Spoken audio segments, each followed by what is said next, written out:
안녕하세요. 저는 30대 후반 남자입니다. 세상에는 참 다양하게 미친 사람들이 많다곤 하지만 제 주위에도 그런 사람이 있을 줄은 정말 꿈에도 몰랐던 것 같아요. 저희 부부에게 일어난 일에 대해 사연을 적어 보내봅니다. 제 아내는 많이 나아졌지만 여전히 많이 불안해하고 있어서 불특정 다수인 여러분들이 제 이야기를 듣고 아내에게 잘했다고 얘기를 해주셨으면 좋겠다는 마음에 익숙하지 않지만 글을 써내려가 봅니다.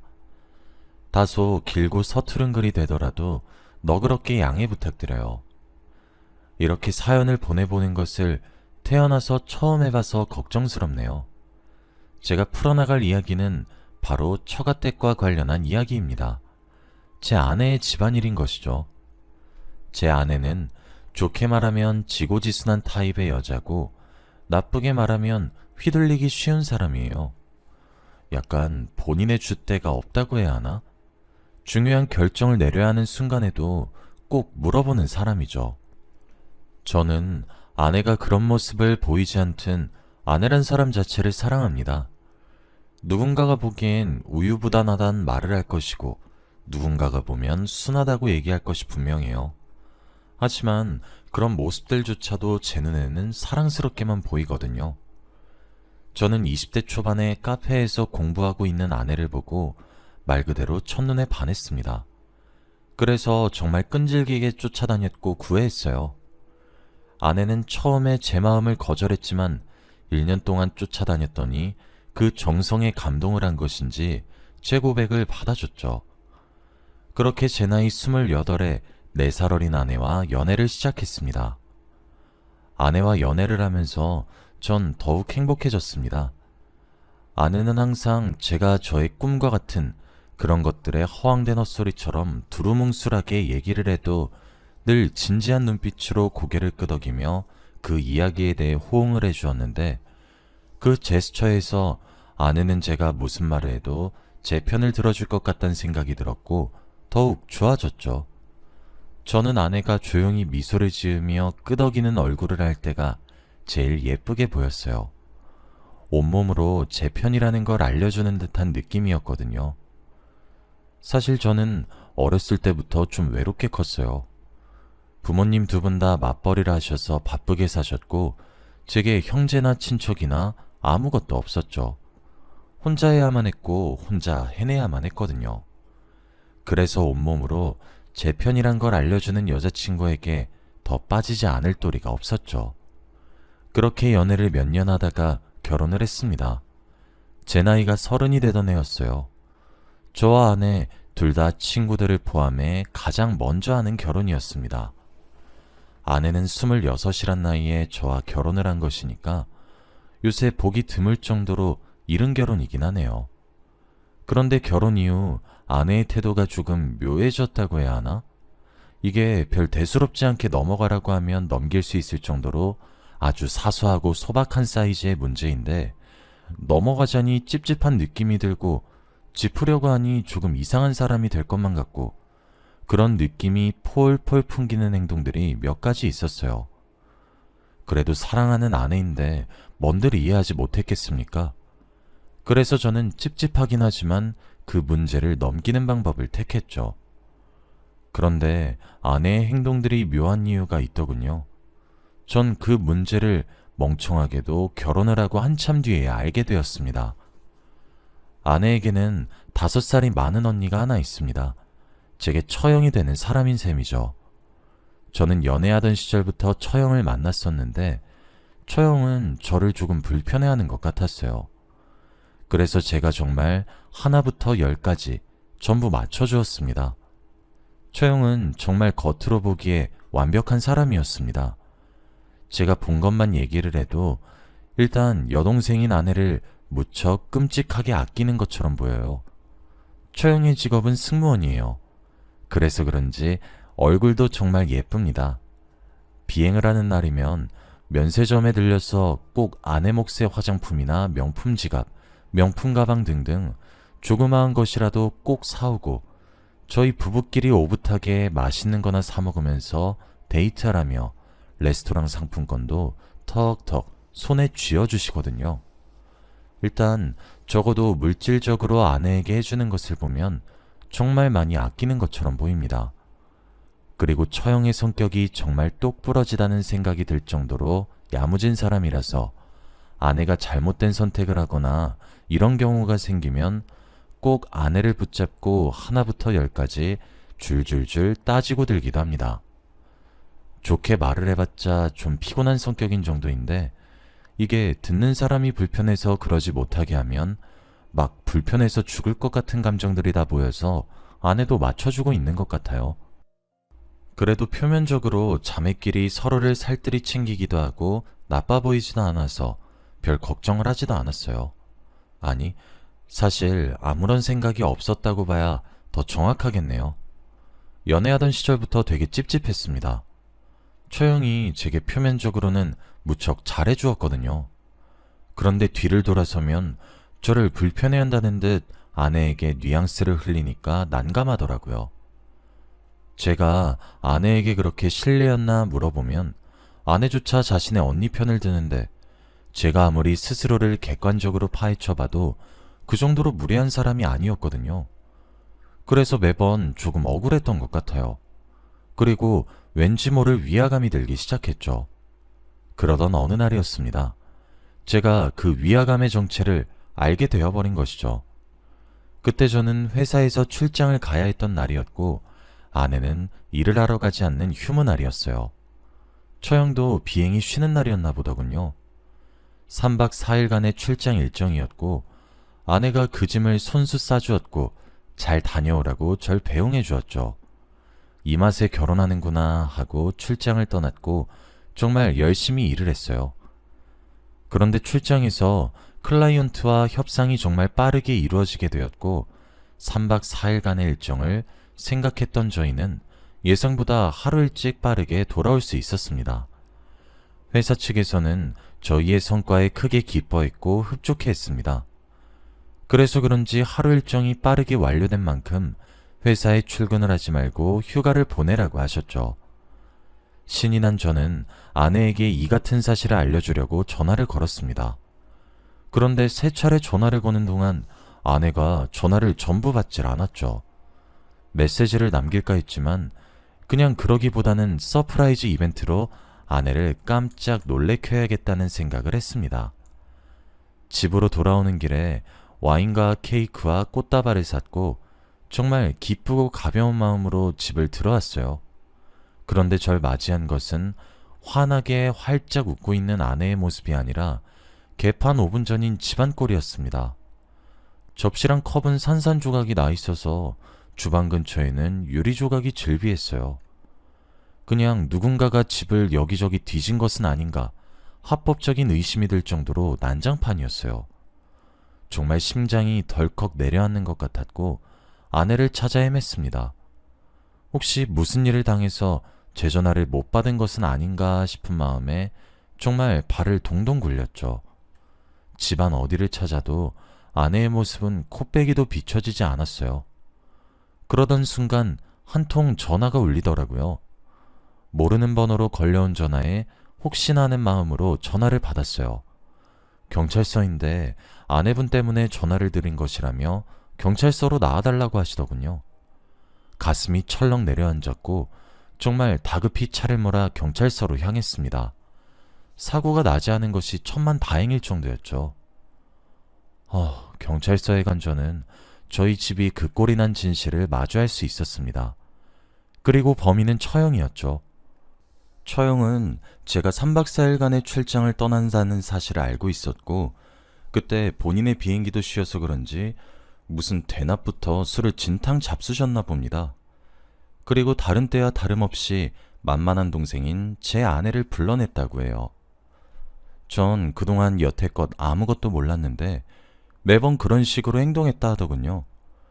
그런데 아내가 이번에 휴가를 받게 된 이유가 몸이 너무 좋지 않아서였어요. 그래서 제가 출장을 간 기간에 아내 혼자 마음 놓고 쉬기 위해서 3박 4일 동안 휴가를 쓴 거였죠. 마침 처형이 전화를 걸었을 때 아내는 곤히 자고 있었나 봅니다. 그리고 술에 취한 처형은 그 사실에 매우 분노했더군요. 술에 진탕 취해 저희 신혼집의 초인종을 눌렀고 그 소리에 자다 깬 아내는 깜짝 놀라 문을 열어줬죠. 그리고 처형의 깽판은 시작된 거였어요. 입에 차마 담기 힘들 정도로 험한 욕설은 기본이었고 손에 잡히는 것들은 죄다 깨부시고 던지고 난리가 아니었나 봅니다. 그 와중에 저희 아내에게 손끝 하나 대진 않았더군요. 아내에게 상처가 생기면 제가 바로 알게 될 테니까요. 그런데 그 난리는 아내에게 수년 동안 이어져 왔었던 일이었고 그렇게 화가 나서 눈이 돌아간 자신의 앞일을 아내는 말릴 수 없었다고 생각하고 있던 거였습니다. 몰랐다고 미안하다고 무릎을 꿇고 두 손 모아 싹싹 빌었는데도 처형은 화를 풀지 않았고 그 괴성과 소란에 결국 저희 이웃 주민의 신고로 경찰이 출동한 거였습니다. 출동한 경찰이 처형에게 수차례 경고를 했음에도 불구하고 처형의 난동은 멈춰지지 않아 결국 체포할 수밖에 없었다고 하더라고요. 제가 도착한 순간에도 소파에 드러누워서 코를 골며 자는 처형을 보니까 진짜 이게 미쳤나 싶었죠. 저는 장모님께 전화해서 처형을 데려가시라고 말씀을 드렸는데 장모님도 마치 매우 익숙하다는 듯 한숨을 쉬며 알겠다 하시길래 어이가 없었고 그 상태로 아내만 잡아 끌고 집으로 데려왔습니다. 제가 가장 슬펐던 것은 아내의 태도였어요. 저는 처형의 아나무인이며 저런 진짜 난생 처음 보고 어디 가서 듣도 보도 못한 태도를 가졌고 제 가정에 문제를 만들었기 때문에 처형에게 무척이나 화가 나 있었습니다. 그런데 아내는 그게 마치 자신의 탓이라는 듯 제 눈치를 보고 있었죠. 그때 순간 여기서 끝이 아니겠다는 생각이 아닌 확신이 들기 시작했고 아내에게 휴대폰을 내놓으라고 얘기했습니다. 아내는 주지 않으려고 하더군요. 제가 정말 화가 났으니 그냥 달라고 조용히 얘기하니까 망설이다가 결국 제게 휴대폰을 건네줬어요. 그리고 아내의 휴대폰을 열어 처형과 아내가 나눈 가장 최근의 연락을 먼저 봤습니다. 그동안 아내가 사람을 맞춰주는 것을 왜 이렇게 잘하는지 항상 궁금했습니다. 그런 아내가 싫다는 것이 아니라 마치 의견이 없는 사람인 것 같아서 의아했어요. 아내에게 당신이 먹고 싶은 것을 먹자고 해도 음식 메뉴 하나조차도 제 의견에 의지하는 사람이었거든요. 저는 아내를 사랑했기에 그런 점도 개의치 않아 했지만 말이죠. 그런데 그럴 수밖에 없겠다 싶더군요. 처형과 아내가 나눈 대화는 자매라고 할 수 없을 정도로 무척이나 일방적이라고 봐도 될 만큼 폭력적인 대화였습니다. 처형은 기분 좋은 날에는 하나뿐인 동생아 하며 하트 이모티콘을 붙이면서 우쭈쭈 하듯 아내를 불렀고 기분이 나쁜 날이거나 자신의 말을 아내가 거역한 날이면 정말 가족에게 할 말인가 싶을 정도로 거칠고 폭력적인 말을 쏟아붓기 시작하더군요. 쌍욕에 죽고 싶냐는 협박은 기본 옵션일 정도로 말이에요. 그런 메시지들에 아내가 보낸 답장은 하나같이 미안하다는 사과뿐이었습니다. 언제인지 가늠도 잡히지 않을 그 옛날부터 아내는 그런 폭언과 폭행에 시달렸던 거였죠. 그뿐만 아니라 잦은 돈 요구에 과한 바람을 요구하기까지 하는데 진짜 기가 막히더라고요. 매일 소리 지르는 처형에게 시달렸을 아내 인생이 뻔히 보여서 눈물이 앞을 가렸죠. 처형과 대화를 올려보다가도 아내에게 저와의 이혼을 종용하는 듯한 메시지들을 봤을 때는 분노를 참을 수 없었습니다. 아내는 화가 머리끝까지 난 제게도 미안하다 미안하다 하면서 훌쩍이는데 얼마나 가슴이 아프던지. 제가 더 화가 났던 점은 장인어른과 장모님이었습니다. 제 아내가 처형의 감정 쓰레기통 마냥 개만도 못한 취급을 당하는 것을 다 인지하고 있었으면서 바로잡지 않으시더군요. 제 아내도 처형과 같은 두 분의 친딸인데 말이에요. 저는 그동안 처형이 본인 동생을 아주 소중하고 중요한 존재로 여기는 줄 알았습니다. 보통의 형제자매 사이와는 달리 매우 살갑다고 생각하고 있었어요. 그런데 아내와 살을 부대끼고 살았으면서 왜 이런 일을 겪고 있었는지, 아내가 아무리 숨겨도 제가 왜 진작에 알아차리지 못했던 것인지 정말 스스로가 한심하더라고요. 그렇게 스스로가 무력하게 느껴지는 것이 참... 저는 아내에게 말했습니다. 그때 아내는 저와 이세를 가지려는 준비를 하고 있었거든요. 처형이 우리 가정에 끼친 피해와 앞으로 태어날 우리 아이에게 끼칠 악영향, 그리고 처가댁은 무심한 것이 아니라 무책임한 것임을 하나하나 짚었어요.